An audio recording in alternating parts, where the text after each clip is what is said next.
So we'll get started. I want to welcome you to the first public meeting for the Skowhegan Second Bridge feasibility study. I want to let you all know that this is a joint effort between the town of Skowhegan and the state of Maine.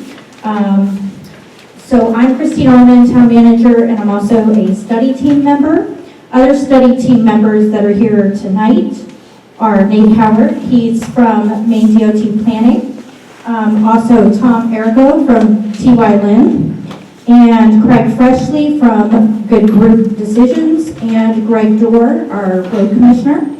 I also want to let you know that we have a local community second bridge committee. The members of that are myself and Greg, also Betty Austin, Jason Gain, Steve Gavoni, Joel Greenwood, Sam Height, Christian Savage, Roger Staples, Mark Wilson, and Rod Whitmore.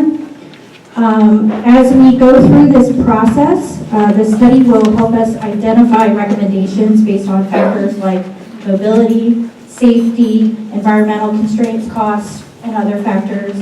At the end of the study, the selectmen may formally request that the Maine DOT move forward with the recommendations. And at that point, the Maine DOT commissioner will make a decision to include funding for permitting and preliminary designs and a 3-year work plan if that's where we end at the end of the study. So I want to go ahead and pass this along to Craig to get us started. Okay, thanks very much, Christine. Hi, everybody. My name is Craig Freshley, and I'm a professional meeting moderator. I'm based in Brunswick, Maine, and I'm hired to run all kinds of meetings for municipalities, government agencies, a lot of nonprofit boards.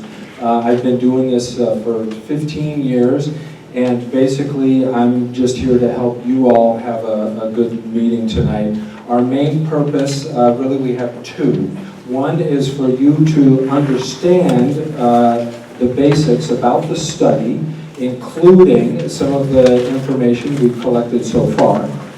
But the second purpose is to hear your input. Before we get too far into this study, it's really important to hear from the public.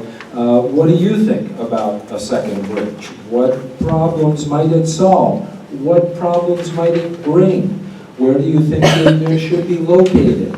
We want to hear from you right at the beginning. Let me share with you just a rundown of the entire process. So here we are at the start, public meeting number 1. Shortly after this meeting next month, the study team here is going to be meeting with the Bridge Committee to kind of debrief what we said here, or I'm not sure if all of us will be there, but the Bridge Committee will be meeting, and then the study team is going to be investigating alignment alternatives, structural alternatives, etc. We're doing a lot of work here in between. But we're going to check back in with you. We have a tentative date here, February 27th. We want to show you some things that we've come up with, and again, ask your input. Go back to the drawing board, back into the office. We're developing a draft report. We're going to be showing that to the Bridge Committee, develop a final report, and then we have another meeting planned for May or so. That's another tentative date. 3 check-ins during the process. Tonight's meeting is very important. As I said, our main purpose tonight is to get your feedback, but also to understand the study area, scope of work, existing conditions. So without further ado, I'm going to turn over to my partner, Tom Errico. He's going to explain what this study is all about. When he's done, we'll take your questions. Thank you, Craig. Well, good evening. My name is Tom Errico. I work for a company called TY Lynn International. We're based in Falmouth, Maine. I'm a classic traffic engineer. I've been doing traffic engineering work in the state of Maine for over 30 years on a number of studies, both for municipalities and the department, through those number of years that I've worked. I'm going to kind of go through some, as Craig said, sort of like what are we going to be doing, and also some existing conditions. Craig said that this was the start of the process. Actually started a few months ago. The department has been collecting a lot of data.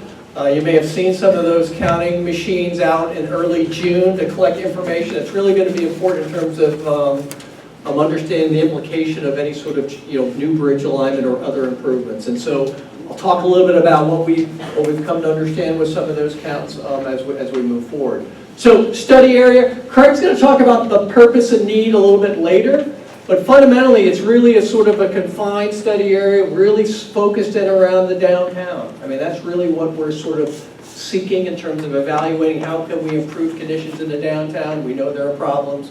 I've actually been out here a number of times. I've witnessed the problems you guys have to go through. And so there are certain challenges. But basically, this is our study area, towards the east a little bit, up towards Jewett to the north, towards the school complex to the west, and then near the hospital to the south. I mean, one thing I've come to realize, Skowhegan really has a lot going on both sides of the river. It's really quite interesting to me. In many cases, on studies I do in Maine, it's one town on one side, another town on the other side of the river. So this is certainly unique from that perspective. So what are we doing? What's on tap in the future for what we're going to do? We've had a project kickoff meeting. There's been a lot of historical data out there. Some of it's old, some of it's useful to kind of sort of understand what's happened historically.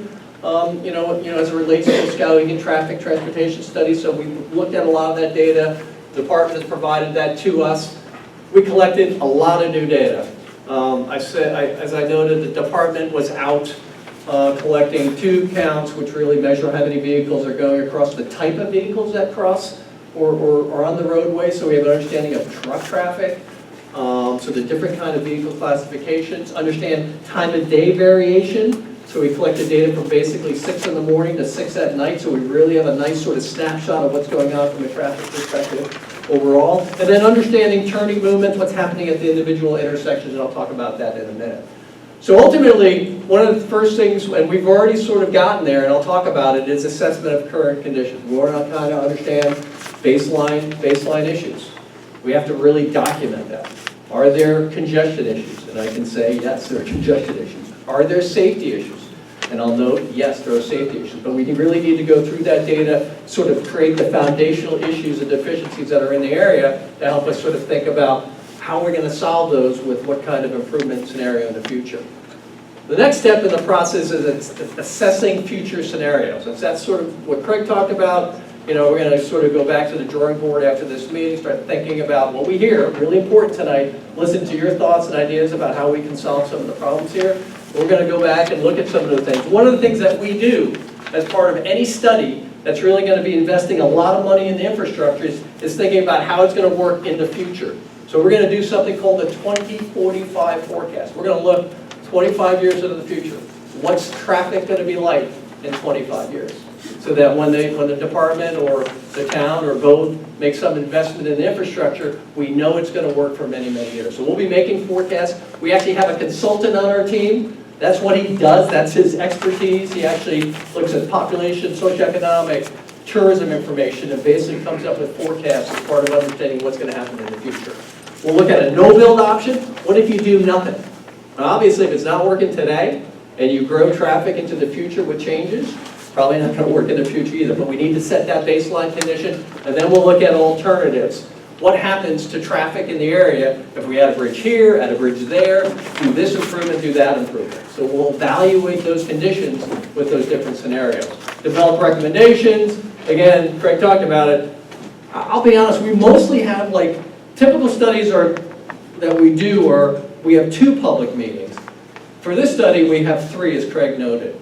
So it's really, we think it's important that we hear from you tonight and then in the future as we keep moving along in the process. And ultimately, there'll be a document that basically summarizes the findings and some decision about what goes next.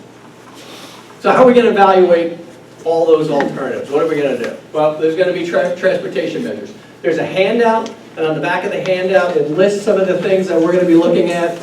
And I'll talk a little bit about level of service.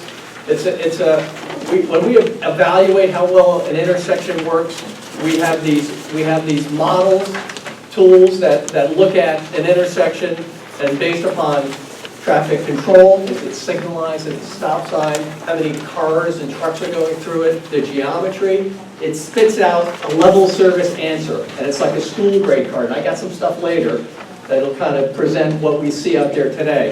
And if it's got an A, it's working pretty good. If it's got an F, it's working pretty bad. And the department has basically a standard that if it's E or F, it's considered to be unacceptable, and really you should be looking at trying to mitigate it or fix it. So we've been looking at those sorts of things, congestion, certainly safety, improving downtown mobility. Something that I do a lot of in terms of my work, I do a lot of complete streets analysis and work with communities on how to sort of balance your infrastructure so that works for cars and trucks, but also for pedestrians and bicyclists. And so thinking about how any of these alternatives may help in terms of making it easier for people to park their car once and go to multiple destinations is something we'll be looking at. We'll be looking at land use measures, the typical things. Are we impacting properties, homes as part of the evaluation? Environmental resources, and again, I've got some slides on that. We'll be looking at cultural resources, environmental resources, wetland impacts, historic properties. Those are some of the things we'll also be looking at. And then certainly cost and funding measures. How much is it going to cost? Can it be implemented? And so we'll be looking at the benefit that some of these improvements have as it relates to cost and ultimately what the metrics are for correcting and mitigating things. And then lastly, public feedback, a really important part of the process as we continue to kind of move forward on the process. So, some of the things we've learned to date. Now, we still got to do more. This is the beginning. If you have a question, I'd like you to hold it to the end, if possible, and certainly can go back to some of these slides. There's a lot of information here. I'm going to go relatively quickly. I'm not going to go through each one of these numbers, but I'll give you kind of a sense about what's going on from different transportation measures. So, safety. Safety is one of those items that is really important for the department and certainly the town and anybody that drives on the facilities. What we found from research and information from the department, there are 3 high crash locations within the study area. The first one is the Waterville Road at Island Ave in Maine. That location had 30 crashes and something called a critical rate factor of 1.05. And that's basically a statistical comparison of similar type intersections in the state. And if it's a rate of 1 or more, it tends to have, from a comparison perspective, higher rate than what you would normally see for a similar type intersection. So that's got pretty decent number of collisions. This is also for a 3-year period. The most recent available 3-year data, 2016 to 2018 from the department. The location at Elm Commercial and Madison was a high crash location, had 9 crashes and a critical rate factor of 1.33. And then the location of Commercial and Front and Water also was a high crash location. There are other locations that have some crash numbers. They're not high crash locations. We'll be looking at some of that information as we move forward. So there's certainly some safety issues in the area. This is really hard to see. I'm not even sure I can see this actually, but ultimately, this is what we call an average annual daily traffic volume. And it represents, if I set up a counter, let's say on the bridge, the existing bridge, and I counted every single day of the year, summed it up, and divided by 365, that's the number you would get. Now, the department doesn't have the resources or the ability to count every single day, so they do estimates. And so when they counted this June, and they basically came up with an estimate for the bridge, and it's 23,000 vehicles a day. A pretty big number. I mean, I'm not going to go through all these numbers, but that's the biggest number. That's probably the number that you're probably most concerned about as you drive through and across the bridge, that there's a lot of traffic. Give you kind of a sense comparison-wise, between Lewiston and Auburn, Court Street, Main Street, that bridge has 30,000 vehicles a day. The bridge between Topsom and Brunswick, Main Street, Frank J. Woodbridge, that has about 17,000 cars a day. Casco Bay Bridge in Portland, between Portland and South Portland, has about 30,000. Pretty big number. I mean, I'll be honest with you, that's a pretty sizable number.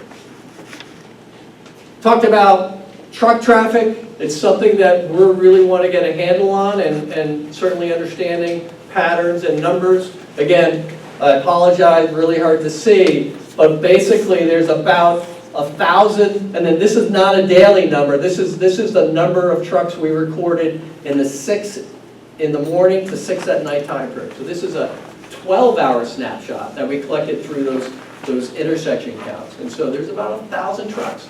There's a lot of trucks, you know it. I've been up here a number of times, a lot of trucks traveling through either the 201 corridor or the Route 2 corridor. And certainly as part of our effort, we're going to look at and understand sort of those patterns as we move forward. Definitely don't want to go through this, but I think I want to emphasize a couple things. One is, this is really important in terms of understanding what's happening at intersections. These are what we call turning movement volumes.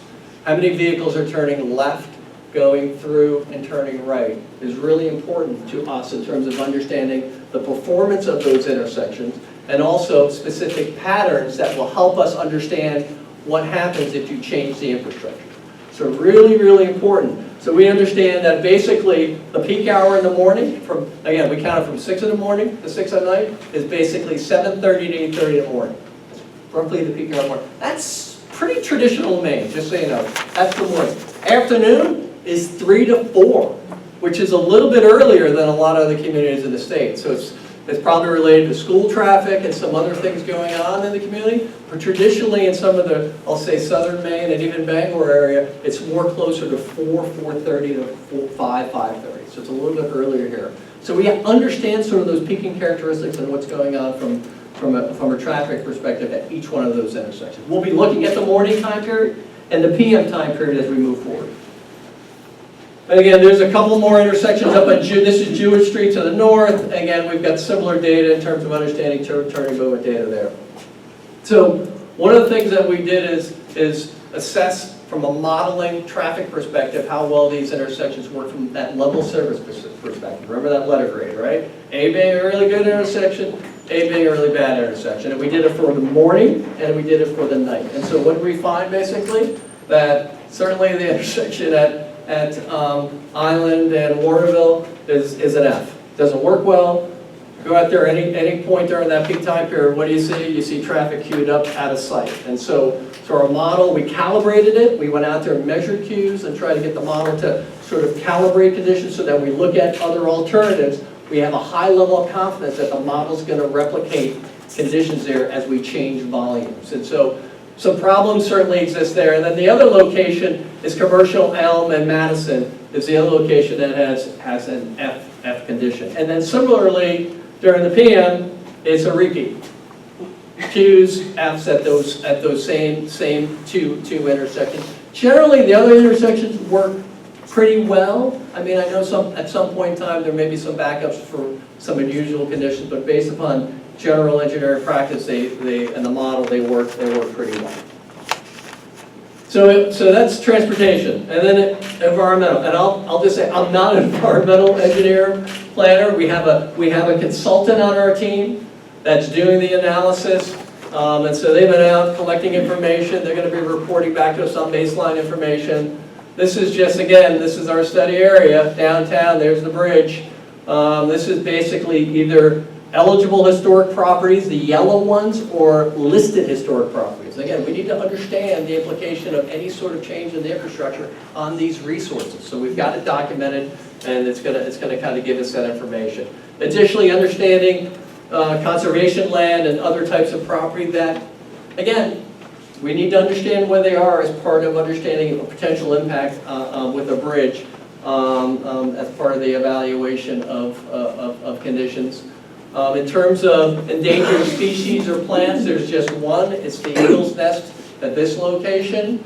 And so there are some limitations in that area in terms of what likely could happen in that area for any type of improvement.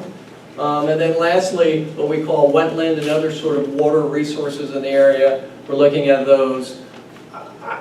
I had a conversation with our environmental consultant this afternoon about this information. The general sense, other than the eagle's nest, is there isn't any sort of, red flag, fatal sort of resource that would prevent things to happen. Now, we got to go through the documentation, we got to go through the evaluation, but there isn't anything that is, I'll say, problematic from an environmental perspective. And with that, I'm going to turn it back to Craig. He didn't think I'd go that fast. You caught me sleeping back there. I didn't think you were going to go that fast. No, that's great, Tom. Thank you. Any questions? First of all, I got some questions for you. But first, do you have any questions for Tom on the data that he just presented? Yes, at the back, sir. And I'm thinking that maybe we don't even need the microphones. What do you think? Let's try it. Fine. Okay, so Casco Bay Bridge really only has 30,000, and we have 23,000? Casco Bay Bridge is 30,000, that's correct. Well, keep in mind, there are other bridges serving the Portland, South Portland area. There's, you can take Veterans Bridge over, so there's more bridges there. Okay. All right?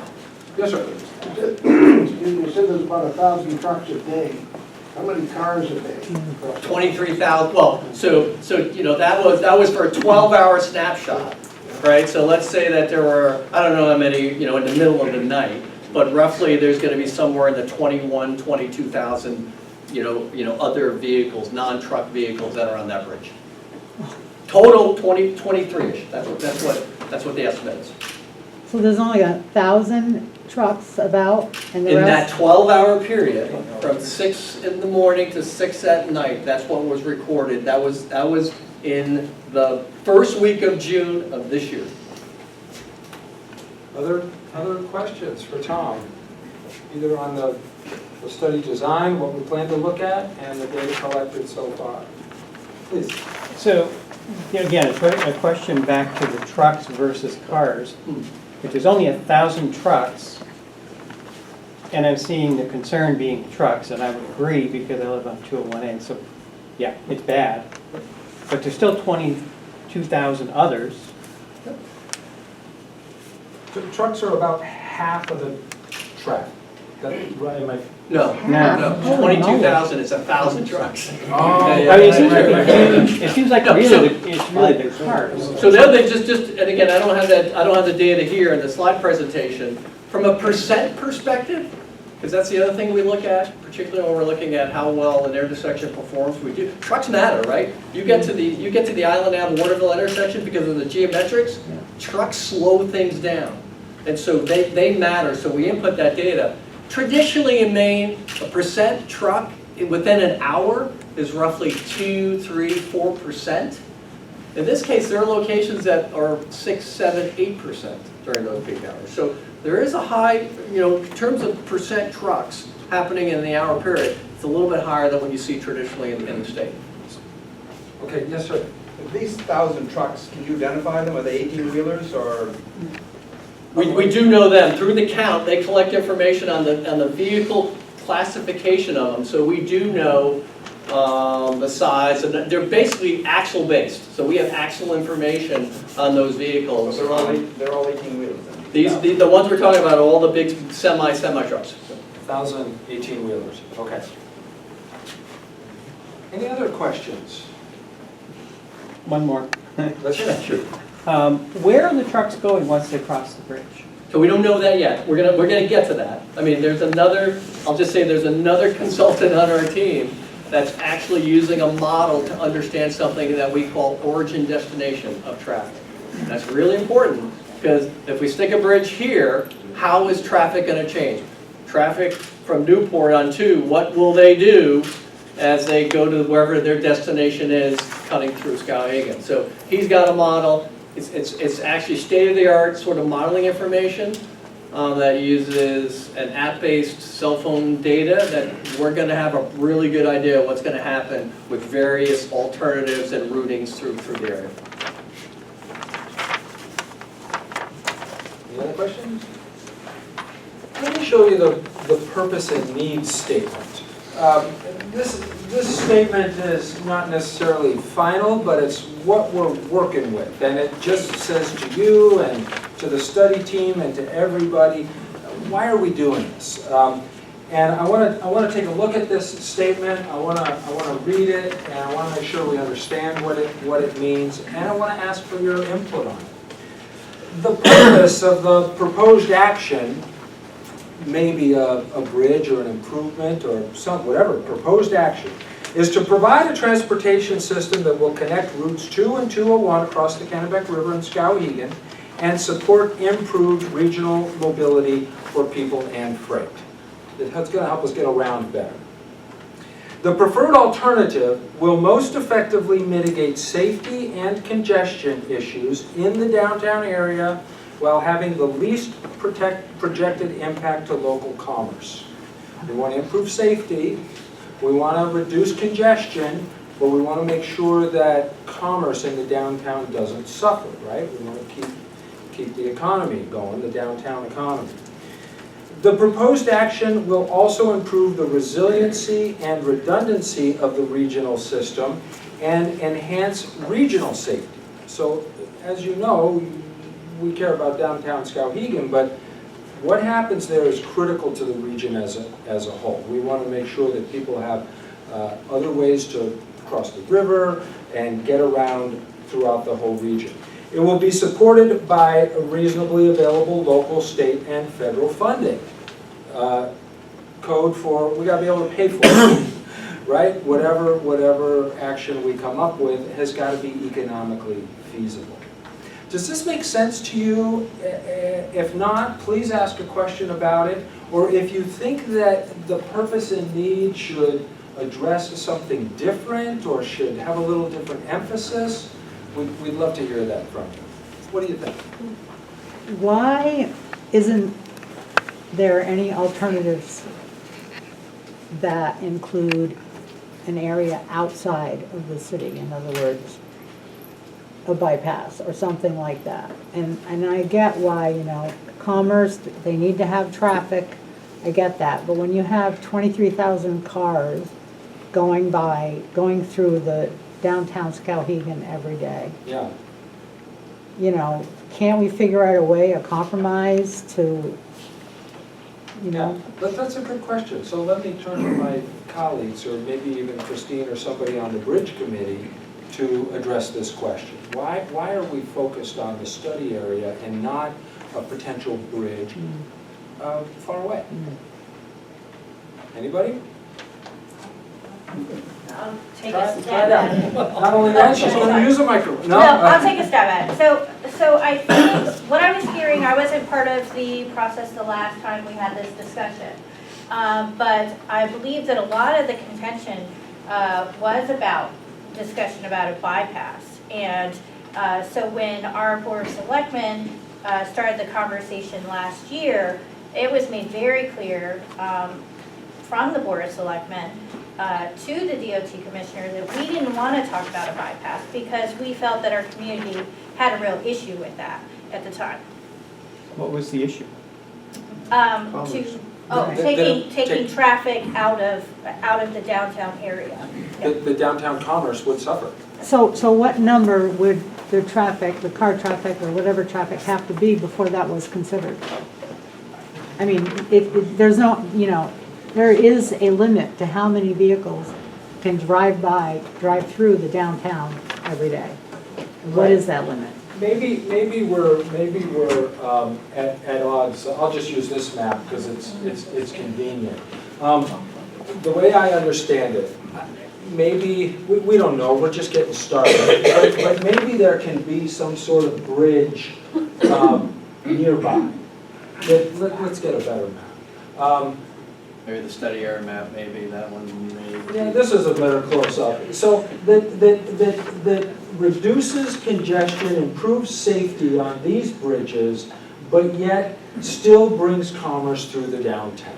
I think there's a lot of people that are kind of hoping for that type of solution, and a little bit concerned about, let's blow out a bypass way over here or way over here. My sense is that there's so much concern about that when this town council asked the DOT commissioner to do the study, there was a request to, if you do propose another bridge, keep it close enough to the downtown. Am I out of line here? No, and again, I wasn't involved in any of those prior discussions, but I suspect also, you start building something further out that has more infrastructure and I'll say pavement, it's going to be more expensive, and when you start looking at cost-benefit analysis and impact just to property and land and resources, it becomes a lot harder to permit. So I'm sure there was a lot of that going on as part of the thought process. And if there's any one here who was on the Board of Selectmen at that time or wants to speak to this, we'd love to learn more about it. One way or another, today we're faced with looking at solutions in the study area. I think we've done our best to explain why. If we've got it wrong, somebody local will speak up and set us straight. Okay. Oh, you're right. All right, okay. Thank you, that's very validating. Okay, back to the purpose and needs statement. Are there other issues or questions about this? Okay, we don't need to spend too much time on this, but this is what we're headed for. This is the whole purpose and need for this study. Now is when I get to ask you some questions. And I've got basically 3 questions for you. Here they are. They're on the agenda that we've handed out. They're also written on the chart, the same 3 questions. And I want to let you know that if you don't get a chance to make a comment tonight, or if you just don't want to make a comment publicly tonight, you can do a couple other things to let your voice be heard. You can go home and you can go onto the internet and you can go to skowheganbridge.com and you can make your comment there. We've got a little survey set up. It's going to stay set up until October 15th. That's quite a long time. We want to give plenty of time for people to comment. You can get out a pen or a pencil and write comments on this survey that we've sent around, the paper survey, and you can hand it to us at the end of the evening. We're also collecting paper surveys all the way up until October 15th. Now, we are asking that you just complete 1 survey per person. Now, if you complete 1 survey and then you have a new idea and you want to put that new idea into an online survey, we don't want to stop you from giving your ideas and your input. But what we don't want is for one person or a group of people to purposely skew the data, right? We're not about that. We just want to hear what each of you has to say. And so we're providing these 2 different ways to do that. I'll also tell you that you will save some taxpayer dollars and the town some burden if you do it online. Because if you write these by hand, they're going to have to transcribe them and just enter them online. So sue yourself, but if you want to fill out the paper survey and give it to us tonight, or drop it off to the town office, or mail it in, there's a mailing address on, do it online. We want your input. We're going to start right here and now. What are your most significant concerns that you think a new bridge could address? In other words, what would be the advantages? What problems would it solve? What benefits would it bring? This might be obvious to you, but let's get them down on paper. What's a new bridge going to do for you? Anybody? I'd like to know if it's going to make fewer trucks drive by my house. That was something that you would like. Yeah. Okay. That's the kind of thing we want to hear. Other, how could a new bridge be helpful to the town of Skowhegan or to any of you individually? At the back. The only advantage I could see is that it might take people who are coming from the east, or, sort of that side of town, would get onto 201 quicker and go down to Waterville. Okay. That All right. seems to me that's the only real advantage to it. Okay. Others? Other advantages, other problems that a bridge could solve? Yes. If you live on the other side of Waterville Road. Can you speak up a little? Yes, if you live south of Skowhegan on the Waterville Road, Yeah? getting into town most of the day is terrible. It's awful. It's so congested. Okay, it could help you get into town from the south. Those people that live on that side, are those people Right. that are doing business on the south side of town. Right. Okay. Yes, but the other conversation was about the other side. I'm talking about the south side. Can't hear her. Okay, other advantages that a new bridge could do? Yeah, please. I would say pedestrian safety in the downtown would be an advantage. But I have another comment. I want to take that word "new bridge" out of there and put "solution" in its place. Okay. Because we're not, no one's defined a new bridge. It could be redoing the bridges there, and so I want to make that clear. Let's ask the question differently. What would a new solution do for you? If the answer is different than a new bridge, or let's think of it as a solution.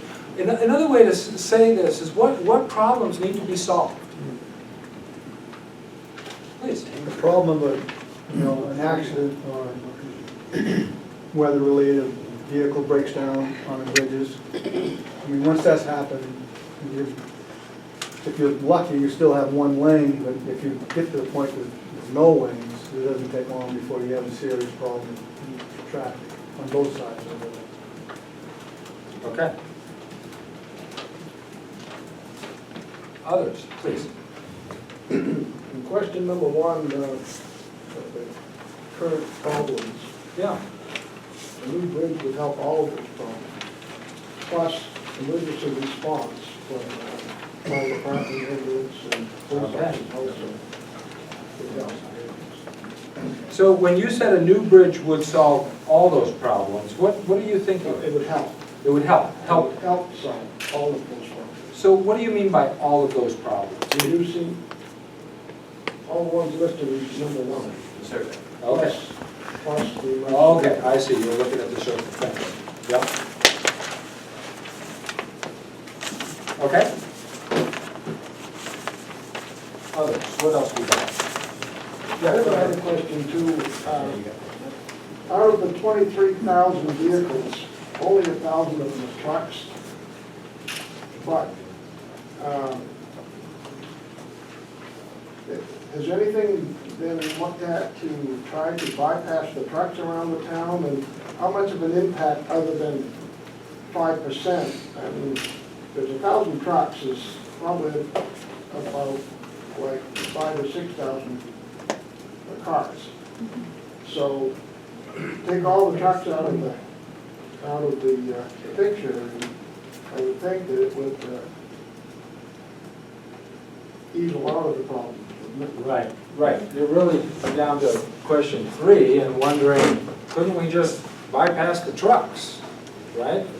But that's still only 1,000 vehicles out of 23,000. That's true in terms of numbers, but Tom explained that trucks are a bigger problem for congestion. They go slower, they turn slower, they're noisier, they probably have more impact. So I've noted that as a potential answer to number 3. I mean, we could talk more about that. I mean, I can only speculate, but I know the modeling pretty well.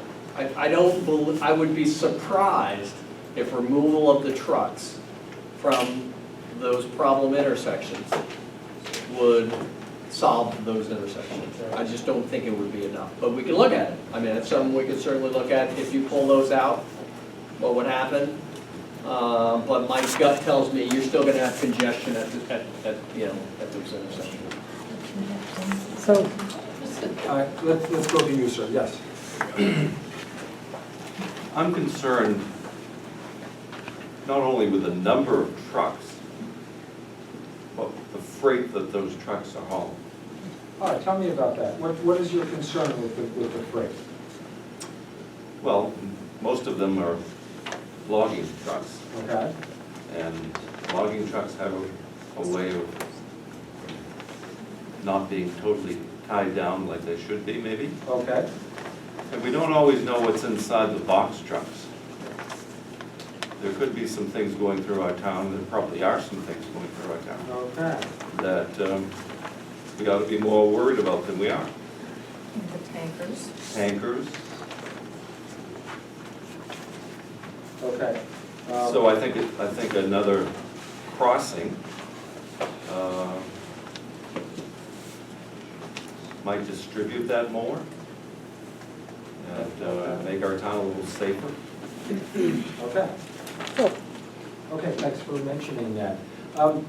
let's go to you, sir, we haven't heard yet from you. Yeah, my comment's gonna be twofold, and one is, if you look at the two major industries that we have in the area, on how they're gonna increase truck traffic in the future. I mean, you got Sappy down there, they just spent $200 million to make improvements. They're gonna increase truck traffic for those improvements. Right. That's happening, you can't stop it. All right, New Balance, they're growing. More trucks. You know, and I don't know if the group has even thought about going to those companies and saying, what's your projection of trucks? Because that's something that you should do. Good idea, good idea. Now, the other part of my comment was gonna be, if we remember when we had the flood, and the bridges were shut down, and you couldn't get across the bridges. If you add another bridge, and it's made so that when we do have a flood, that it doesn't shut down traffic like it did back in the day, we were dazed on going across the bridge. And that was for fire, ambulance, your hospital's on the other side of the bridge, your fire department's on the opposite side of the bridge. It was a mess. I was in the fire department at the time. And there was a lot. When was that?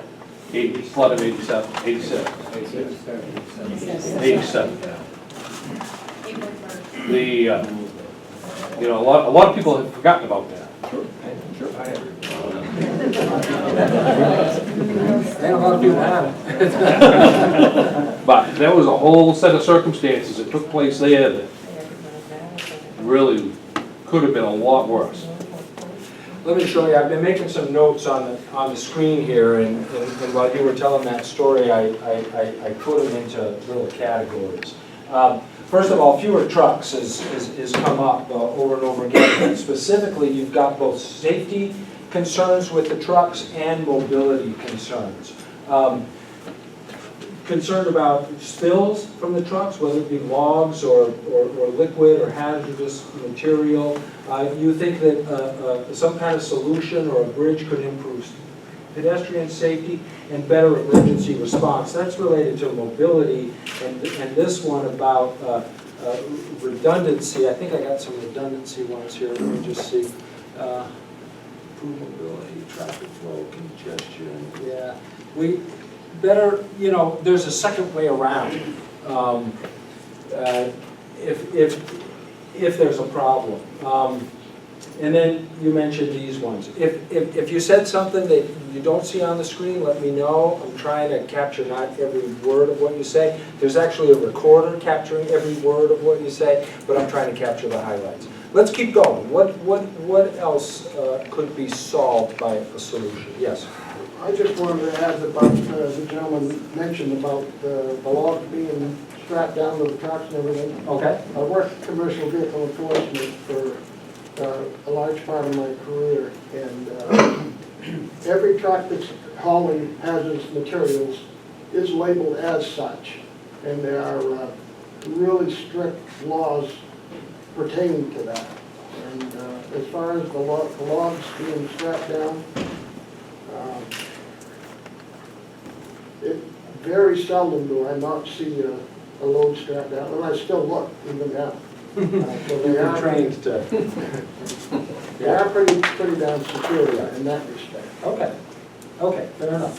I've added the increased redundancy here. Did I see another hand?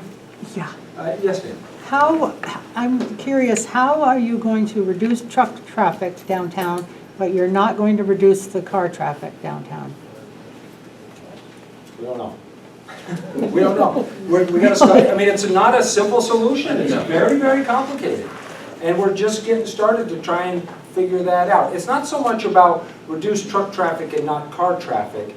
It's really more about what that purpose and need statement said. We want to increase mobility and improve safety without hurting downtown commerce.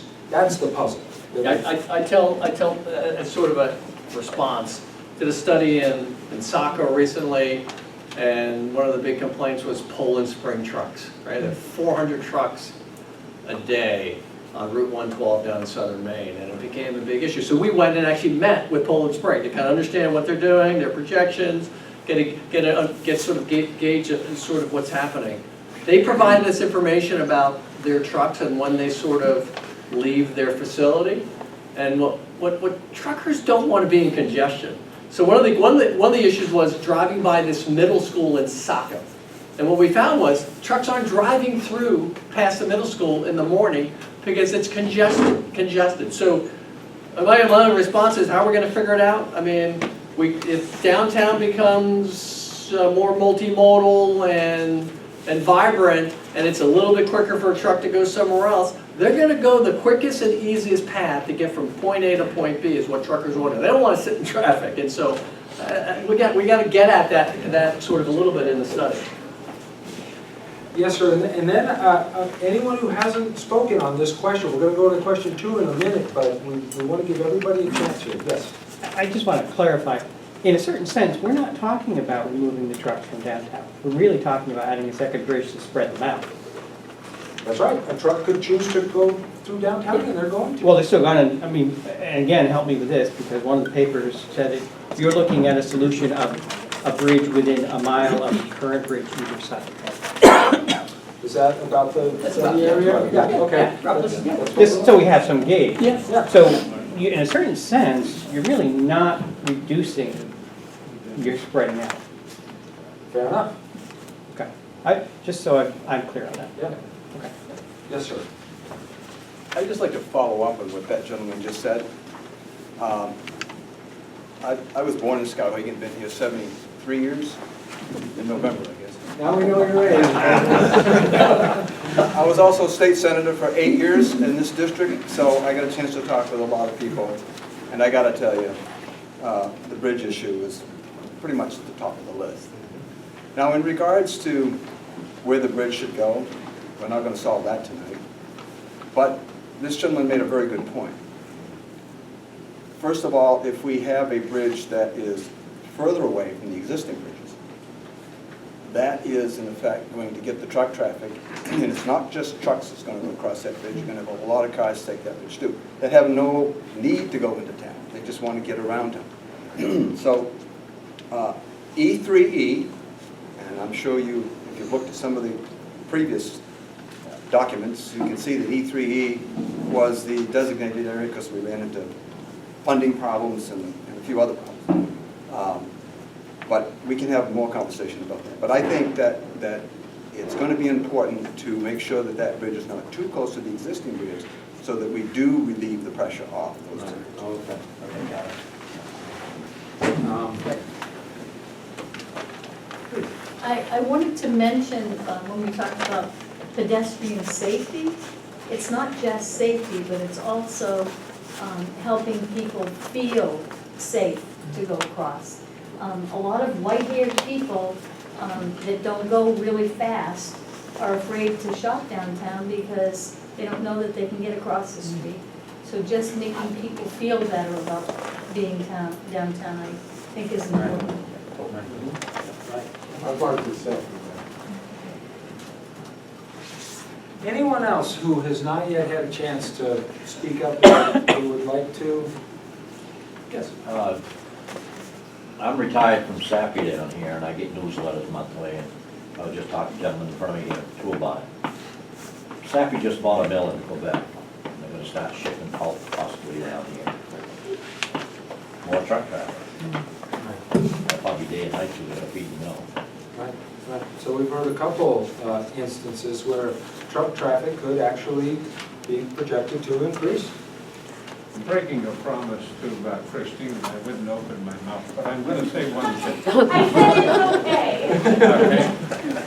North Ella and Margaret Chase Smith schools are the only two schools that are on the other side of the river. And there's been talk that those two schools are going to be eliminated and new schools are going to be built on this side where we're up here, where the other schools are. So that's going to be several hundred children and more traffic going to that location. Right. That's gotta be, that's all I'm saying. Okay, but you know, these little tips are very helpful for the study team to help make the forecast. And I realize I broke a promise to you, Kara. I told you that all the sound was going to be coming through that speaker, and we've done away with the microphones. We've probably missed part of, but We might be missing some Yeah. of the recording. I'm sorry about that. Yes. Also consideration of the increased recreation movement in the community, in the area. Yeah. Yeah. There's a lot that goes into trying to make that forecast. Because of the downtown being that river, run of the river feel, and Yeah. all the other activities that are Yeah. springing up, which will create more traffic and safety.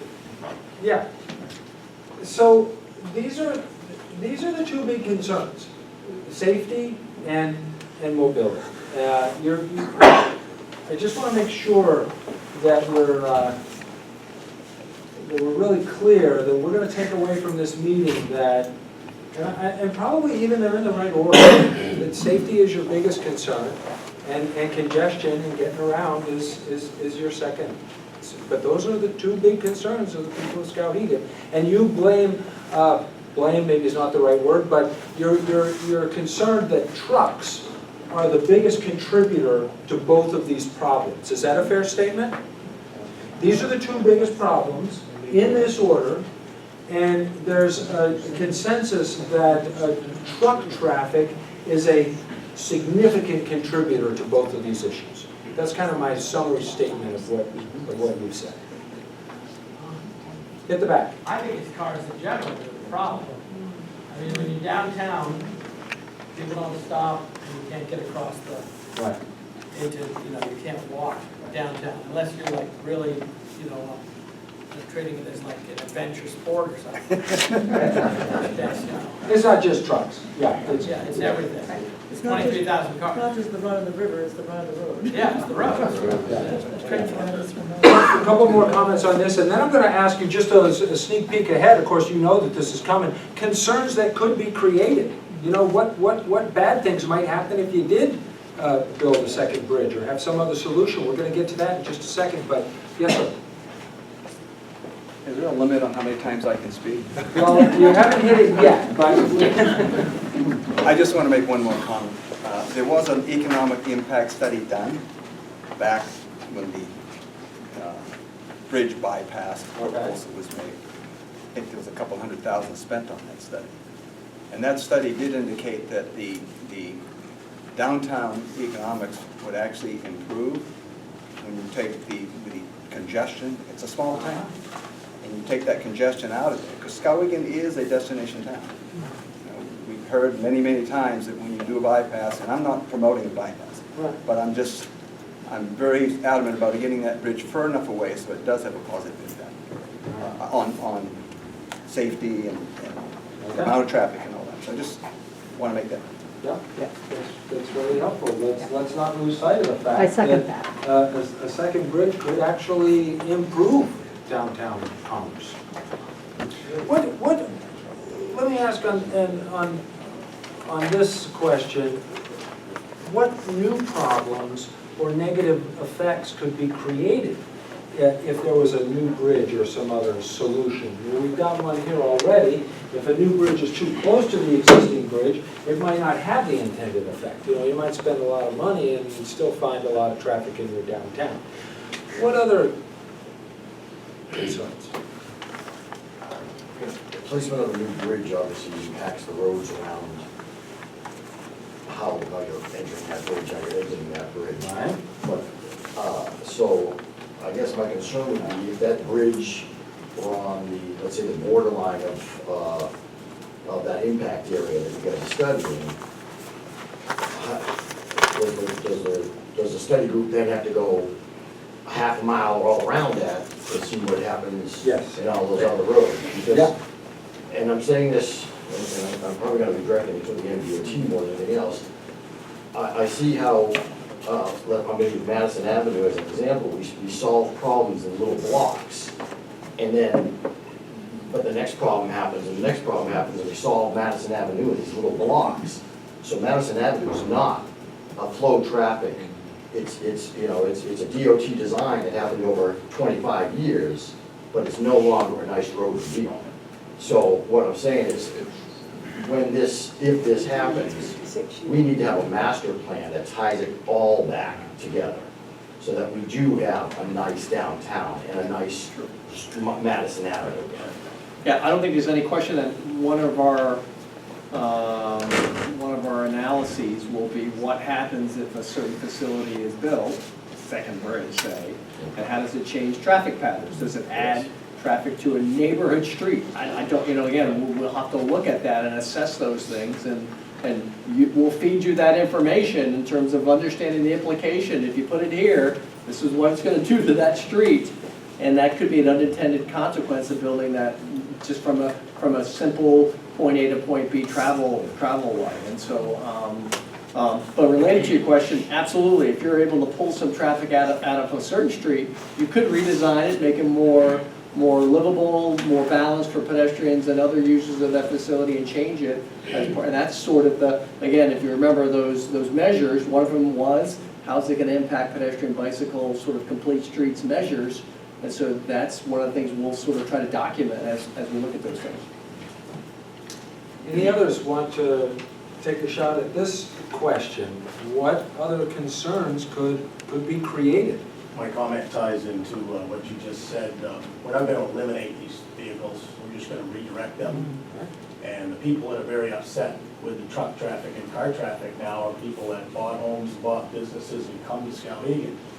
You rearrange those trucks and cars into somebody else's street that decided to buy their home or put their business out in the country, or not where there's 1,000 trucks.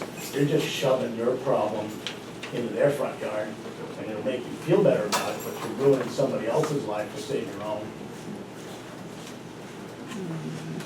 They're not going to go away, you're just going to redirect them to somebody else's street. I'm trying to say this in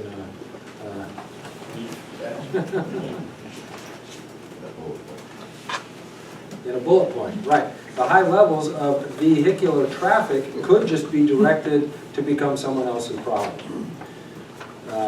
You might spend a lot of money and cause a lot of anguish just to move the problem from here to here. I'm oversimplifying it, but that's a concern.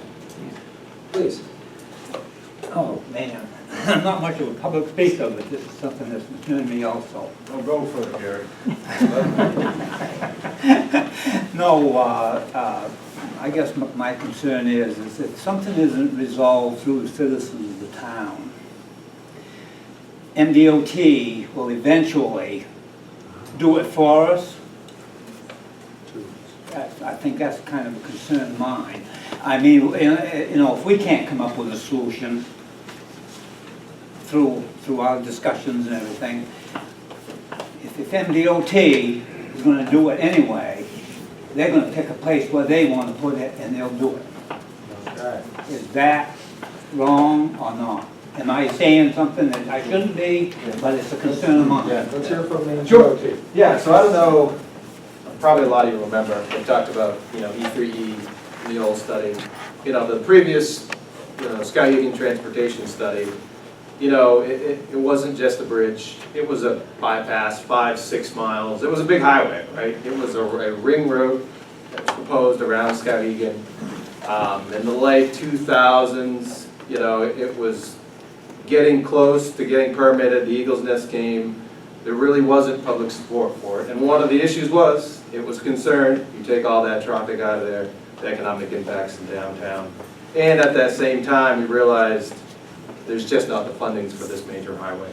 And so at that point, we said, no, we essentially walked away and said, this alternative one can't get permitted. There's not local support for this big highway. And honestly, you're talking, something upwards of $100 million with this big bypass. And it just wasn't realistic. So back, last year, it was the town that came to us and said, right, we understand the bypass is not a solution, but we do need a solution. Whether it's extending an existing bridge or putting a new bridge.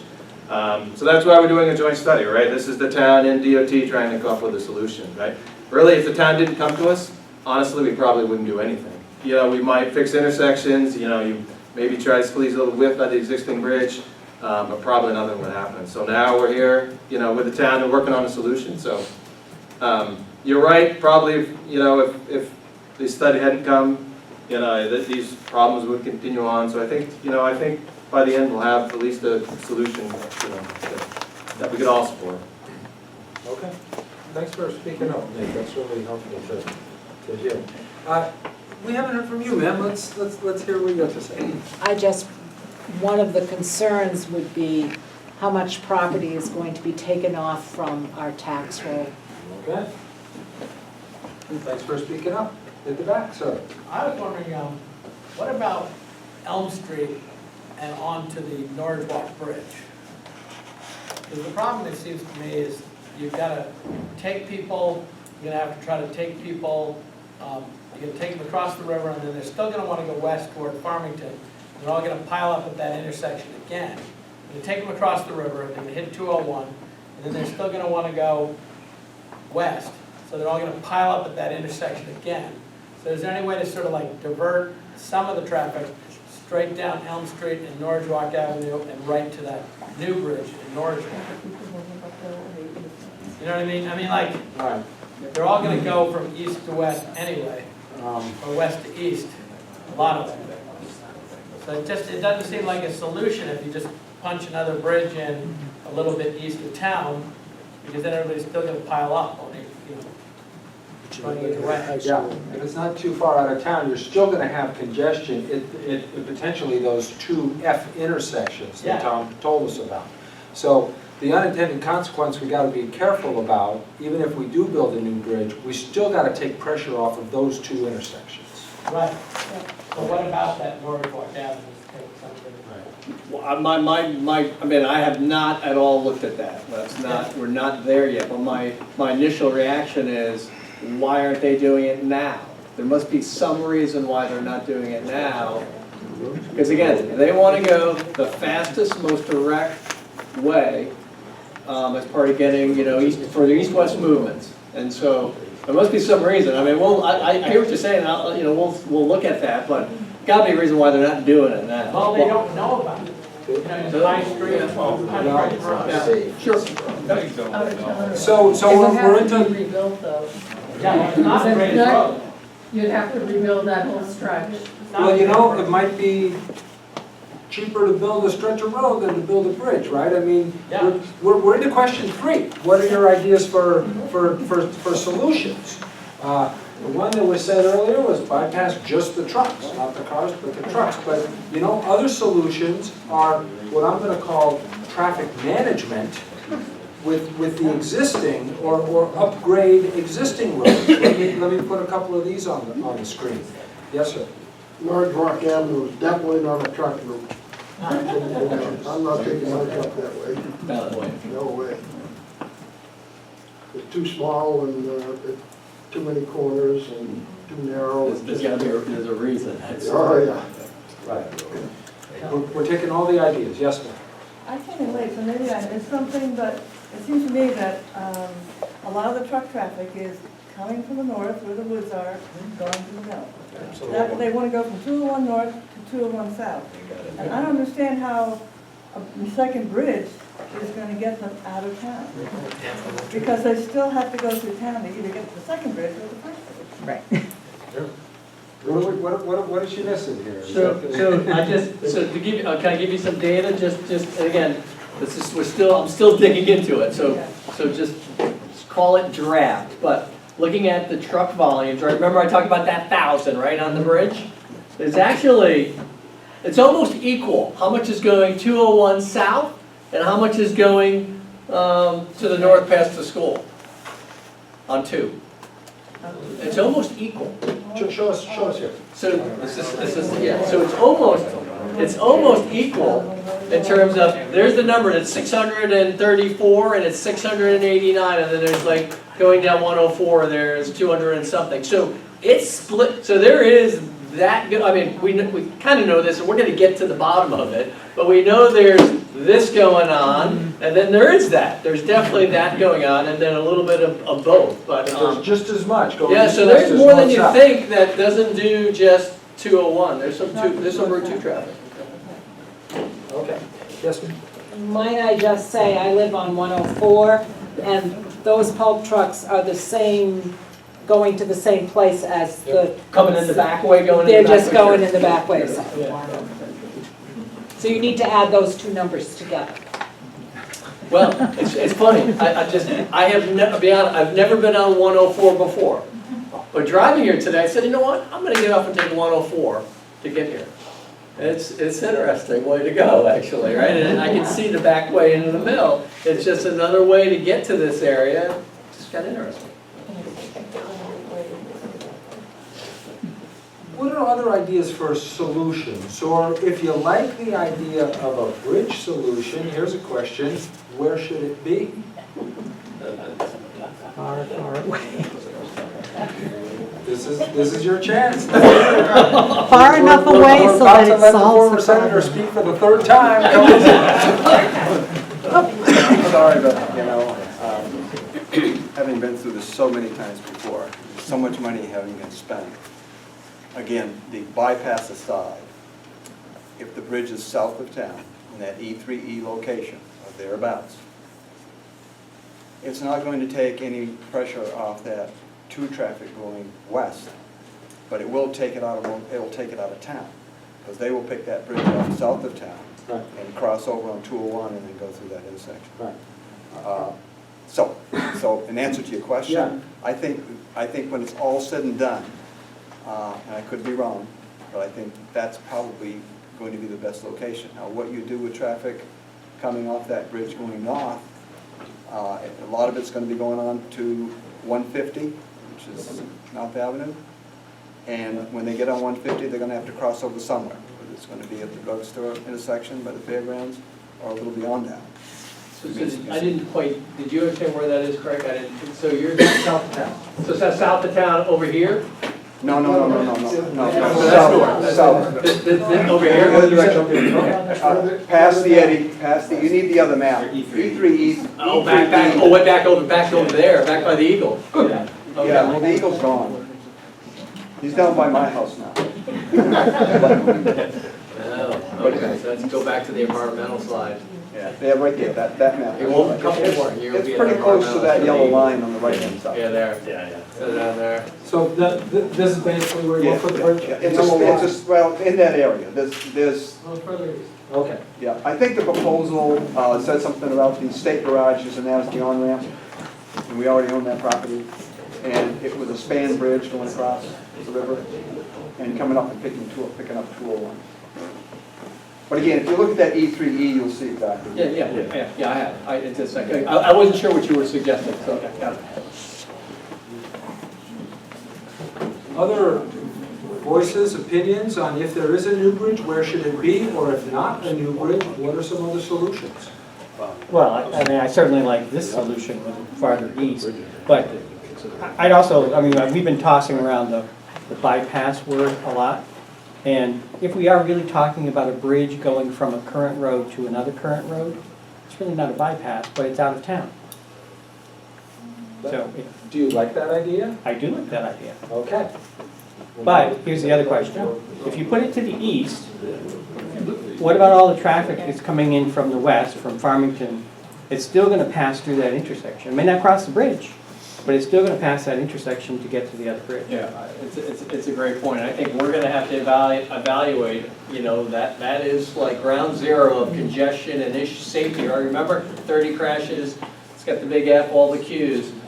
You're shifting the volume, right? You used to turn left to go on the bridge, now it would likely go through. What does that mean? I don't know. The intersection's not a great intersection. I mean, geometrically, it's difficult for trucks to get through. So that's something we would look at. How to Just a quick second comment to that.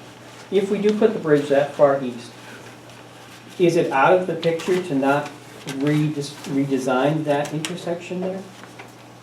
No, I think it would be redesigned. Yeah. Because you're changing the pattern at an intersection. I think we'd have to think about the turn lanes and what goes on there. So no, it would be redesigned. To what degree, I don't know. I would have to look at the shifting. I'll buy that plasma. So tunnels out. Make it a good. Well, Yeah. Well, it is, totally. If you look at plasma, watch that plasma. Anybody who has not yet spoken up on this topic, we want to hear what you think about solutions. I want to go back to question 2. Okay. Because one of the thoughts, there are other interest groups that this might impact, I think should be involved probably around that second public meeting. I'm thinking of one in particular, I'm on a trails committee, and of course, we're working on how to make the downtown more friendly for walking, biking, strollers and that kind of stuff. And that impacts trail systems we already have along the river on both sides. So obviously placement of a new structure would potentially impact some of their designs. It might be good to have them involved at maybe a bridge committee meeting or something. There is a proposed trail map for the future trails that are being proposed. I've already sent that. Okay, good. Yep. So we've already talked about future trails, we've already talked about Bronx River. We know that we have a discussion about public safety building. So there's a lot of things that we're looking at as far as future projections. Okay. I added it to the list. Question 2 could impact trail designs. Back to question 3, ideas for solutions. Bypass just the trucks and not the cars, upgrade existing roads, and then some things about the new bridge. A new bridge to the east, near where the eagle's nest was. Maybe the nest is still there. Somebody said the eagle's gone. I'm just noting that so we know where you're talking about. A bridge that connects 2 roads, not a bypass. What else? Please, at the back. Just as a suggestion, having no particular feeling about it, is how about one solution could be upgrade the existing bridge in some capacity, either capacity-wise and layout-wise. Just a thought. Upgrade the existing bridge. Bridges. Right, there's 2 of them. And are you gonna upgrade all of the roads around there to add the extra lane that would be on the bridge but not on the road? Take down half the store. Is that, well, first of all, let's be clear. Is that what you meant by an upgrade, is adding a lane? I wouldn't go with that specifically. Okay. Looking at existing options for the existing structure, whether Right. be expanding it, I don't know. Right. He didn't necessarily mean adding a lane, but you could say add a lane and then we put it on the. But I don't think that's going to work, because if you add a lane to the bridge, you better be adding a lane to the roads on either side of it. Well, but isn't that, I'm not arguing with you at all, but if you have an existing bridge connecting to a new bridge connecting 2 existing roads, you're probably gonna have to upgrade those roads. So- Yeah, but maybe not the ones right in downtown. I see. Okay, Yeah. let's add that, upgrade the existing bridges, add a lane. Yeah, except that's not gonna work. And I'll make a footnote here that said would require upgrading adjacent roads. Is there somebody else that wants to weigh in here? And it could be, we want to hear your opinion on any one of these 3 questions, or anything you want to say at all. You don't even have to be tied to these 3 questions. We want to hear what you have to say. We don't want to forget the fact that if anything happens on the bridge, whether we widen it or make it bigger or whatever, you're shutting down the traffic totally. And there's no other way across unless you go to Hinckley or go to Norwich. So that's something that the increased redundancy, you don't have that benefit if you simply upgrade or add a lane to the existing bridge. A big advantage to a second bridge is emergency response, increased mobility, all of those things which you just can't get no matter what if you upgrade the existing bridges. Okay, this is ollie income-free. Any comment about anything? Yes, sir. Well, I'm sitting here presuming that if a new bridge is built, that the 100-year flood would be considered like, the problem, part of my concern about the existing bridge is if we have a huge flood, they're in jeopardy. So I'm assuming that if we're talking about a new bridge, it's gonna be something high enough that it would be way over any flood that we've seen.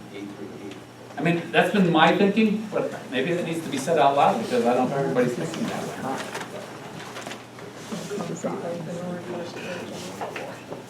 Okay, so I'm adding that to the list of concerns that could be addressed with a new bridge. Well, you could address that with bridge design too, could you not?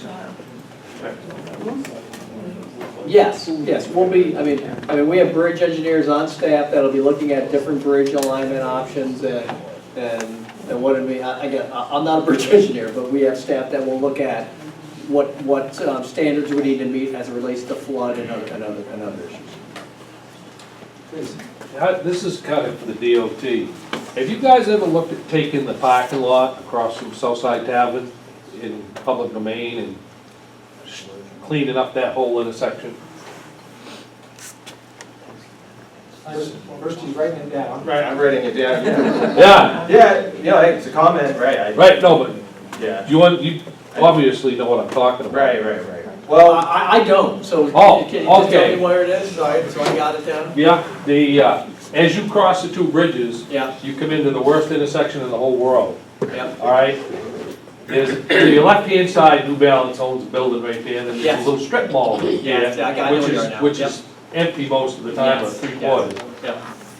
If you took that land where that parking lot is, No, You- down at the F, down at the F. yeah, Yeah, you on could, that right corner. you could That do top. wonders with that intersection. Yes, that big parking You lot. could spread things out, you could level things out, you could get rid of a lot of your stopping incline where the trucks twist off the axles and.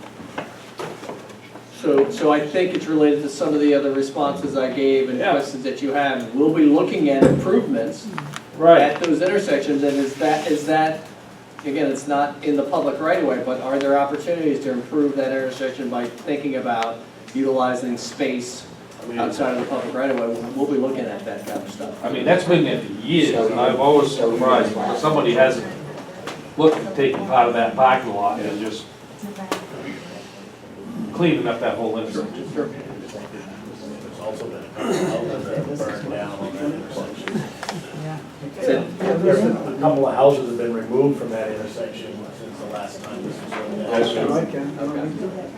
I think, Okay, so there's, let me show you that I'm take land from Skowhegan Plaza and improve the adjacent intersection. That's the idea, right? Okay. We are headed to the close of our meeting. We still got 10 minutes. But we want to make sure everybody gets a chance to say something. Let's let you, Greg, go, and then we'll come over. Just a comment to Skip is that presently we are working on improving that Main Street intersection with a right-hand turn going up Main Street Hill, and also we're just beginning the design work for a light at the intersection of Commercial Elm and Madison Avenue to help relieve some of the crashes. So we're anxious to see how that's going to help. But we are working. On the same page.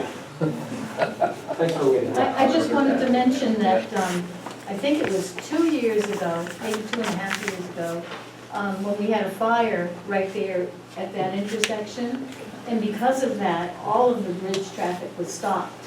And we kind of felt like what it would be like if something else happened, a flood or whatever, we all had to go down to the Hinkley Bridge or down to the Norwich Walk Bridge to just get across, ambulances and all of that. So it didn't feel good that night.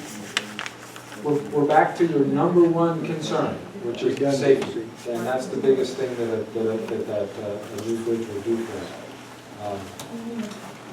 Anyone else want to say anything in terms of input into the study that we're doing here?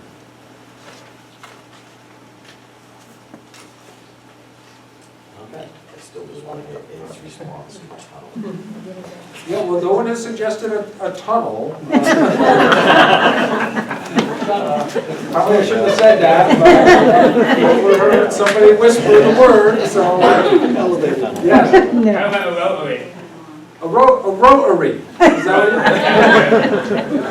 what okay, so, but that would be an intersection improvement. Are you thinking of a particular place for the rotary or? Roundabout, we call them roundabouts. We don't call them rotaries. Yeah, definitely more efficient at moving traffic through intersections in the traditional sense. I guess at that area we've talked about. I'm not advocating for it, I'm just bringing it up. It's just an idea. You could move the traffic with.